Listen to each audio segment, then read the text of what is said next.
Hello hello. यति बेला हामी हाम्रो छिमेकी राष्ट्र भारतको रक्सौल नाकामा छौँ। उतातिरबाट ट्रेन आफ्नो ट्रेनको पट्टीमा आइरहेको छ र यता ब्यारिकेड लगाएर बाटो बन्द गरेको छ, हेर्ने बाटो। यहाँ धेरै यसो नेपाली दाजुभाइ दिदीबहिनीहरू दिनमा हजारौँको सङ्ख्यामा सामान किन्न भनेर नेपालबाट वीरगञ्ज भन्सारबाट रक्सौल आउने गर्दछन्।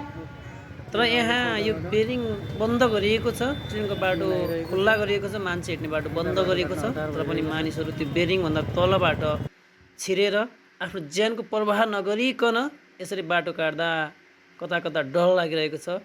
नेपाली दाजुभाइ तथा दिदीबहिनीहरू दिनमा यसरी ओहोर दोहोर गरिरहँदा कहिलेकाहीँ एक्सिडेन्ट हुन सक्ने सम्भावना रहेको छ। यसलाई हामी सबैले सचेत हुन अति नै आवश्यक छ। एकपटक सबैजनाले हेरिदिनु होला है त।